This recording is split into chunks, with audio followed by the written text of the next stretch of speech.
Hey friends, here we are again today. Today, just another random box at our fingertips. Let's see if there's anything that strikes your fancy. This box number 78 and weighs about 75 pounds. So let's see, let's just start at one end and see what we find. How to Buy Gold by Timothy Green. Okay, so a book about gold. We'll have to review the stats on what the prices are on these books. There should be a list at some point that I add to the video, so you'll see that on the site. The New Families, Youth, Communes, and the Politics of Drugs.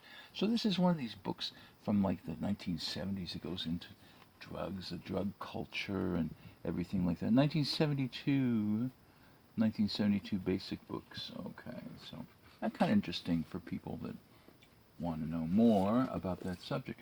Oh, here's a beauty. The Rime of the Ancient Mariner by Samuel Taylor Coleridge. It's an early 19th century book, I believe. And it is for surely illustrated and broken down into verse.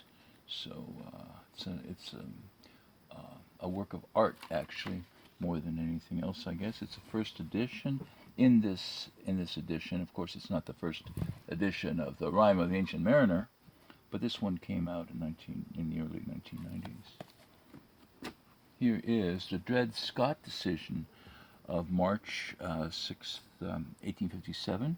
This was one of the preliminaries to the Civil War of the states starting to secede from the Union. And let me see here. Oh, Herbert Hoover, The Challenge of Liberty. Very good condition with the dust jacket. And let me see, 1934 by Herbert Hoover. I have a book somewhere by Herbert Hoover that is autographed. Now this particular one is Scribner's, and you see that A there? The A usually designates that is the first edition. They managed to do that without having to say first edition. I have a book that's very similar that is autographed. This one is $50, not autographed. Okay, zooming right along. I hope you find something in here that you like. You know, I have all kinds of books. If you watch enough of these, you're going to see every kind of book come up. The last 3 minutes, conjectures about the ultimate fate of the universe. I love books about cosmology and fate and spirituality and stuff. The Feudal Society, Volume 2, Social Classes and Political Organization by Mark Bloch. And, let's see. They can't have any illustrations. Huh? Oh, there's an illustration. What the heck is that? The Lord of the Hills becomes the Lord of the Plain. I have no idea what that means. You have to read the book and see what kinds of things they're referring to. Historian and Scientist by Gaetano Salvemini. Let's see, when did this one come out? An essay on the nature of history and the social sciences. Harvard University, 1939. And it appears that's the only issue, the only edition, maybe it's the only edition that there was for this particular book. But it's nice, in a nice dust jacket and everything, for the collectors that are out there. The Legend of Quincibald, Quincibald, by Leonard Bacon. Little stain there on the front cover, I guess. So what is the Legend of Quincibald? You're asking me, I'm asking you. 1928 in Roman numerals. Oh, and this one is, well, it happens to be signed by the author anyway, so that's always nice to have a signed first edition, as it says. Where was only grief and strife, she sowed lilies in my life. May they prove a diadem for her head. Who planted them? Okay, that's nice little poem. So this is poetry by this guy, huh? And it's not illustrated. There's a lot of dialogue in here. I don't know, we'll have to kind of research that and find out a little bit more about it, what that book is all about. Space and Time in the Modern Universe by P.C.W. Davies. So that's a book of perhaps cosmology. The structure of space and time lies at the very foundation of both physical science and our perceptual experience of the world. Fundamental concepts and stuff. Okay, so So it appears to be a scientific effort of some kind, huh? Cambridge University Press, Cambridge. First published 77, reprinted 1977. So it's the second printing of this particular book, and I don't usually show, but you can see these books are usually in very good condition. If there's anything wrong with them, I would take off the dust jacket and show you. What else we got? Rosemary Leaves. This is a very interesting cover with the gilt, on the cloth, and it's signed by Claire B. Vaughan, December 20th, 1873. But let's see, when did this book come out? Oh, and there is the author, and by Mrs. D.M. Jordan, Cincinnati, Robert Clark Company, 1873. So we have a book of poetry here. Basically, we'd have to kind of really dig into it and see what some of the high points and maybe low points are in this book. But it's in very good condition throughout. It would look nice on somebody's shelf, huh? Here we go. The Spirit of 1906. Well, this must have something to do with California. Here is an image of a seal of the grizzly bear, which is one of the symbols of California, the state of California, and it's perched on a hillside. Looks like maybe Telegraph Hill or something in San Francisco, and with an arrow in him. He's been shot with an arrow and suffering, and that, of course, symbolizes the San Francisco area after the 1906 earthquake. With compliments of the author, The Spirit of 1906, published by the California Insurance Company, San Francisco, 1921. And this is a story of this guy who his company was on the brink of disaster, of course, having been hit by an earthquake, but he saved it. Forward, let me see. I remember the first few lines. Pretty good. Well, from the time when Nero played the violin accompaniment to the burning of Rome, down through the ages to 5:15 a.m., April 18th, 1906, and up to the present date, the San Francisco disaster is the most prominent recorded in history. It was the greatest spectacular drama ever staged and produced the biggest heap of the damnedest, finest ruins the world has ever seen. Well, I grew up near there, like 40 miles away, so I'm always interested in looking at curiosities like this about the city and the earthquake and other things. So this is very business related, evidently. I'm going to put some of these back in here because they're piling up. Let's see. What's that? How to Play the Go Game. How to Play Go Game by Haruko Kambayashi. And this one is Toshido, Tokyo, printed in 1961 by the author, exclusive distributors, Japan Publication Trading. And if you ever wanted to find out how to play the Go game, there it is. That's kind of, looks like somebody would be interested in that. Now, what else do I have? The New Families. Karl Jaspers, The Future of Germany. So this is right after the Second World War. Jaspers was one of the philosophers there in Germany, so he speaks of Germany's future and whatnot. George Trakl. I wish I knew more about George Trakl. This is, I am sorry to say, I do not know much about this book. Towards the Objective Image, Poems through 1912, The Discovery of a Style, Poems of late 1912 and early 1913.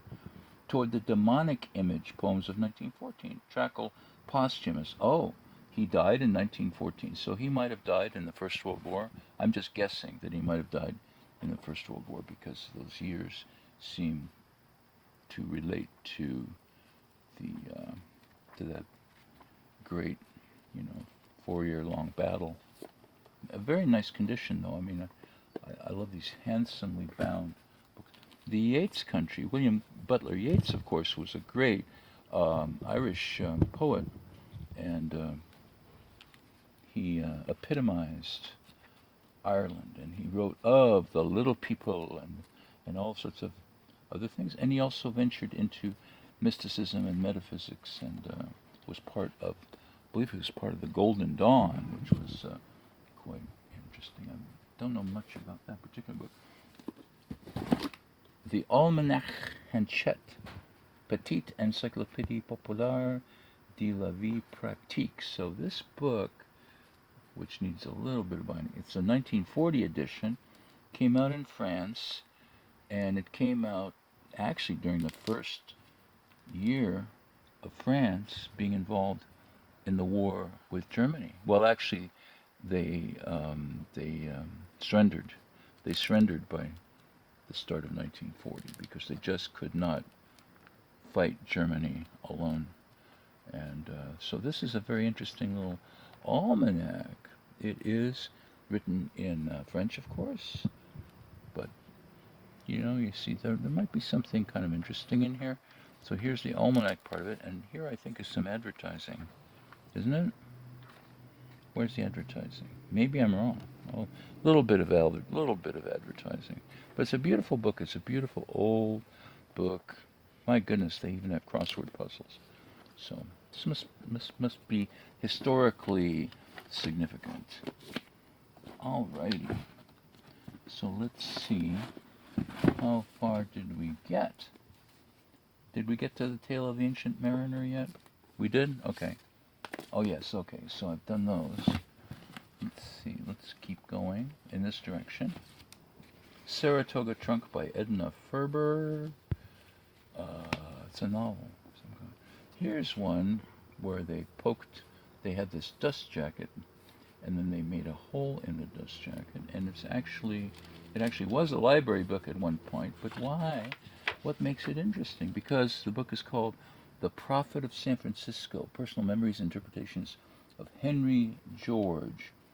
The prophet is no mere clairvoyant or foreteller of events. He is one to whose soul God has spoken some urgent truth, new or old, which men have not before conceived or have forgotten. By Wilhelm Morrison, New York, The Vanguard Press, 1930. And I don't know. It's like it all depends on if you're attracted by the subject of San Francisco in the 20s and 30s, and who this particular philosopher was. So, getting near the end here. And here we have 13 Against the Odds by Edwin R. Emery. And this, I believe, I'm not going to jump into conclusions. Oh, these are people of, okay, so who are these people? 13 Against the Odds. Mary McLeod Bethune, the Amazon of God. Richard Wright, native son. Charles S. Johnson, a scholar and a gentleman. Walter White, Little David. George Washington Carver, Sweet Potato Wizard. That's the first one of these that I recognize the name. It's George Washington Carver. Langston Hughes, Shakespeare in Harlem. Marian Anderson, Deep River of Song. W.E.B. Du Bois, elder statesman. Mordecai W. Johnson, Lord High Chancellor. These people may all be black. Yes, they are, I believe. Joe Louis, champion of the world. And Paul Robeson, I know he's black also, Voices of Freedom. So this was by the Viking Press, 1944. And what's the provenance here? This edition, so I don't know if it's the first edition or not. Viking Press, 1944. So typically, I've noticed that books that feature literature or biographies of blacks in America typically sell for big premiums. They're very popular. People collect them like crazy. Shakespeare in Harlem, Langston Hughes, and there he is. So anyway, so this might be an interesting book to look up and find out more about. Experiments in Flintworking by Don E. Crabtree. Reprinted from the Journal of the Idaho State University Museum. Experiments in flint napping. Maybe you understand flint napping. I'm not sure I do. Flint knapping. Is that when you take a piece of stone and you shape it into a flint, you suppose? I don't know. Oh, yeah, look. There's figures and things and whatever, so I don't know. We'll have to see. This looks like it's holding a loose collection. Oh, that's what it is. Look, look. These are a loose collection of pamphlets having to do with the subject. So, yeah, I did look it up. This is exactly how it came in the first place within this. From Pocatello, 1971. And here, finally, is numerical, oh dear, numerical methods of in engineering by Salvadori and Barron's second edition. I don't know what to say about this. This is out of my specialty, but as you can see, it certainly has a lot of math in there. It has a lot of signs and pivotal points, central differences. It's math from one corner to the other. So if you want to take off a Saturday and just put put this in front of you and learn angles and cosines and stuff like that, you're welcome to it, because here it is. Maybe you can use it. And is that it for that? Yeah, that's the 13 men. And so so this is the contents of one box. It's just one. To me, it seems like an average box. There are no particular books that stand out, to me personally, because they're not on subjects or authors, that I'm really keen on. But I think there might be something out there for you. So have a look, and if you want more information about any of these books, please contact me. And all these books are available. They are all part of box 73. No, 78. Does that say 8? That says 78, right? Okay, good. So there we go. And it'll be here until next time. Next time we'll have a look at some other fine load of books, 15 or 20 books or something like that. Until we find something that you like. Okay, thanks a lot now.